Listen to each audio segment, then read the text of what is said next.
Welcome back, everyone. This is Jason, aka J-Bone of the Ramblin' About Wrestling podcast. We do a podcast every Thursday night at 7 p.m. Central Standard Time. And what are we doing right now? We're going to be talking about NXT episode number 266. That's right. I'm going to be starting to do NXT reviews of episodes of NXT every week, along with Lucha Underground, amongst the other things I do, pay-per-view predictions, fallouts, things of the such. And because I think this is good quality stuff that, in my opinion, you should be checking out. So, yeah, let's get into it. This is still, speaking of Fallout, this is still kind of Fallout from the last big show that they did a couple weeks ago. Some things are still kind of happening here and there with some of these rivals. So here we go. The show kicks off with Hideo Itami versus Bull Dempsey. And I gotta say, this kind of does make up for the stinker of a match that we did see at NXT Rivals between Bull Dempsey and Baron Corbin. It just not one of the highlights of the show, in my opinion. It was, the feud has been good. It just, I don't know. Just these two guys, it just kind of showed how green they were that night, that they still need some work. Still have a ton of potential. Not knocking the guys that much. But nonetheless, like I said, this match here kind of made up for it. Certainly kind of a David and Goliath kind of match, where Bull Dempsey certainly showed his power, and yet Hideo Itami showed how bound and determined, with his kicks and chops and punches and stuff, could certainly knock a beast like Bull Dempsey out of whack. And like his flying drop kick that he did towards the end of the match, that was tremendous, and defeated him. And but then as he's celebrating at the top of the ramp, he gets super kicked from Tyler Breeze. And this is one of the funnier segments of the show, I gotta say. Tyler Breeze is sitting there with his selfie stick at the ramp, trying to take a selfie of him standing over a conquered Hideo Itami. And, well, after about the third attempt of a picture, Hideo Itami gets up, furious, chases Tyler Breeze, and kicks his ass. So that was cool. Obviously this, like I said, this is, still a little fallout from NXT Rivals. And Hideo Itami and Tyler Breeze do work good together, as much as some people may not like Breeze's gimmick. But I think it's comical nonetheless, especially with this new selfie stick that he's walking around with. It's great. And then we get a little blip on here saying next week we're going to see Sasha Banks go up against Charlotte. Charlotte obviously trying to get her NXT women's title back. Got the hot tea going here. It's good stuff. We also see that Finn Balor is going to headline this episode later on with the Brian Kendrick. And later on, we see a little. They did a little kind of a highlight reel talking about who Brian Kendrick is, because I'm sure there's some of the younger fans that do watch NXT. I mean, the other older fans like me appreciate someone like Brian Kendrick, WWE's one half of WWE's longest reigning tag team champions, alongside Paul London. And certainly good in the ring. Never accomplished too much into WWE other than that. But, certainly a good wrestler nonetheless. So, was certainly looking forward to this. And it's also kind of following up on this whole initiative of bringing back older faces to NXT to help put over the younger product, which is fine, as long as, they're bringing back guys that are certainly still able to do what they do best in the ring. They're not bringing someone back who's, 50 years old and going to stink up the place. um, next, we had the Lucha Dragons against Ty Dillinger and Jason Jordan. And during the entrances, the show got hacked once again from Solomon Crow. And just to sum up what he said he's not going to stop until he's NXT champ. And I like what they're doing. I think when they started doing this about a year ago and some things leaked online, what they were trying to do at the Performance Center, some of their, backstage things leaked online on YouTube. And they had him in this, like, really weird, awkward-looking, I don't know, suit, trying to give him kind of like a, I don't know, like a Joker look, obviously minus the Joker face, but, some kind of weird suit, like he's some kind of like comic book character. And they're just decided to go with what he normally looks like. It was badass look in the ring. He's got his, leather studded heavy metal jacket on. And, so he's still, they just went with, what he normally looks like, his badass self, but then kept the hacker gimmick, which is fine. I think it's working for him. I hope, I hope, good things happen for Solomon Crow in NXT, and I hope he does do well and does, eventually make it up to the main roster. My dream as a wrestling fan is to have them put him with Dean Ambrose again. I think that'd be perfect because those two were so good together in the Switchblade Conspiracy back in, was that CZW? I think it was CZW. One of those. Anyways, back to the show. So I had the Solomon Crow segment, then back to the match, and this is another one of the funnier segments. We see some dysfunction between Jason Jordan and Ty Dillinger during this match with the Lucha Dragons, and Jason Jordan sees that Ty Dillinger's getting worked over pretty well. He's not destroyed or anything, but he's like, hey, tag me in. And Ty's like, I got this. Gets his ass kicked a little more. And Jordan's like, come on, tag me in, like any other, tag team does. Well, you just, see your guy getting beat a little bit, you want to get tagged in and help out. Ty looks back at Jason and he's like, hey, relax. And Jordan's like, okay.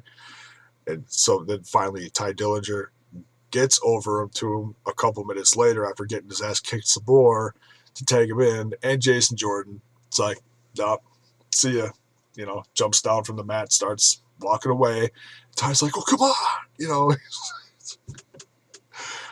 I'm here for you. You got to tag you in, Nope.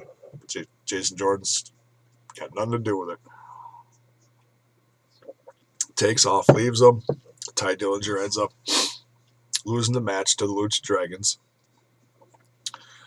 And then we cut to a little break, and he comes back.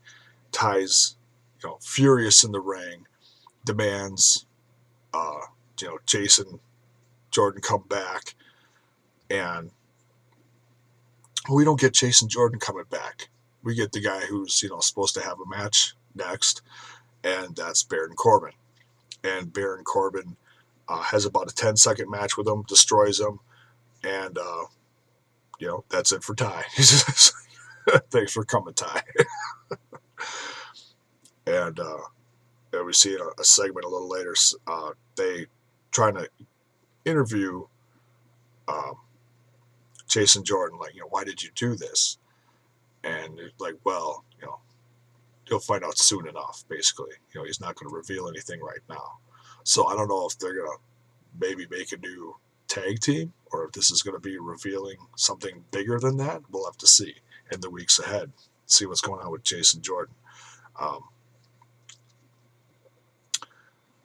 Next, we have a match between, another little, fallout thing from NXT rivals. Becky Lynch and Bayley had a match. Great women's match. Not super long, it was like a 5 or 6 minute match, so obviously, longer than what they're putting on Raw, because that was about a 30-second match, if that. So obviously, getting some decent time in the ring. Solid match. Becky Lynch came out on top of this one. And the interesting is, Becky Lynch, even though she's kind of a heel, at least she was more of a heel when she was at Sasha Banks' side, because she's, queen heel of the show. A lot of fans are behind Becky Lynch because even though she's sassy and has an attitude, she has a ton of charisma and comes out and shows it in her entrance and everything. And the crowd is behind that, So the crowd was actually pretty divided for this Bayley versus Becky Lynch match. Good match, though. Becky Lynch won. And then we had a interview with Rhino saying that, to put it in a nutshell, he's saying that he wants to get to the top of NXT, and that he was impressed with what he saw there with the kids in NXT, and sees the same, ambition and fury in their eyes. So he wanted to come there and and prove himself. So we don't know how long Rhino's going to be sticking around, but maybe a few more episodes. We'll have to see. I honestly don't think this is a thing where Rhino's going to stick around for a long time and then they're going to put him back on the main roster. I honestly don't think so. But we'll have to see. Nonetheless, it's great to see him working with the young talent, because this is still a guy who does what he does well. I got to meet him, a few years ago in Ring of Honor. Still great shape, still doing what he does.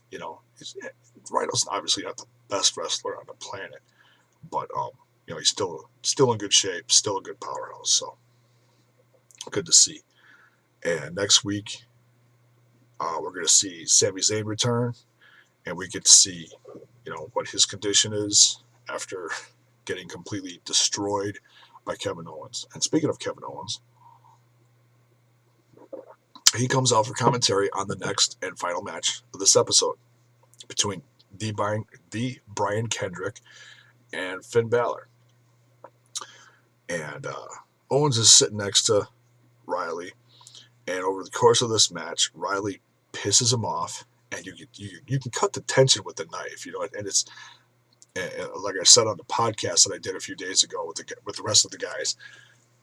It's all body English. It's like here's Riley, Kevin's sitting behind him, and he's just kind of like, this jackass here, and he's focusing on the guys that he's with at the commentary desk there, and it was something about turning on his best friend, to sum it up, and just how it was, and you could tell the conversation was getting elevated, and the way the two were looking at each other, and Kevin's like, I'm gonna leave before I do something stupid, or says something like that, or something I'm gonna regret. So he leaves, and the match between Finn Balor and the Brian Kendrick is going on. And don't get me wrong, they put on a great match. I thought it was good. It just, I don't know. It wasn't anything like spectacular, but nonetheless, it was good enough that it headlined the show. Finn Balor is a class act. Puts on 5-star matches every time she's in the ring with someone. And this was another great match. And at the end of the match, Kevin comes back out.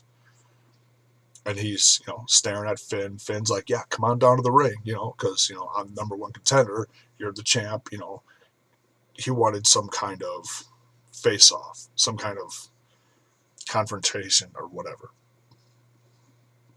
Instead, Kevin Owens comes down to the announcer's table, grabs Alex Riley, and throws him over the table 10 feet. And that's how the show ends. So a stare down between Kevin Owens by the table, Finn Balor in the ring, and Corey Graves and who was in the middle? Tom Phillips? I believe it was Tom Phillips. Tending to a fallen Alex Riley. That's where the episode ends. So I think, honestly, this is going to lead to Alex Riley getting back in the ring. This is something that he's wanted for a long time. And obviously any fans of Alex Riley too, who liked him as a wrestler when he was in the ring years ago. I know there was some kind of politics backstage that has kept Alex Riley out of the ring. I don't know what. I don't know exactly what is all surrounding this, but I've got a feeling Alex Riley as a person is getting frustrated because he's a wrestler. He wants to wrestle, and he wants to do what he loves. Although I have to say, I think he is doing well what he's doing now. He's a good speaker.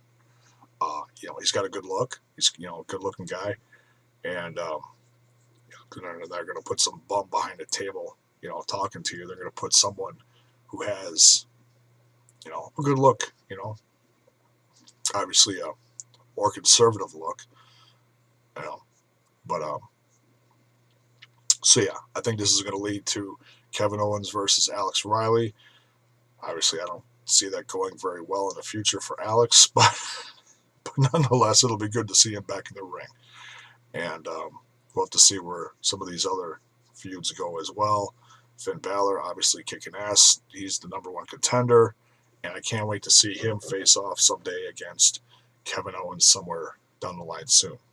So that wraps up this one. Let me know what you thought in the comments below. If you like my videos, like it, give it a share, and subscribe if you want to see more. I do Lucha Underground. I'm doing NXT now. I don't review Raw or SmackDown, unless there's something insanely big that happens on the show. But I usually do pay-per-view predictions, reviews, and or reviews / Fallout videos. Amongst other little odd things I do here and there, maybe something related to music. So that's it for this one. Thanks for watching, guys.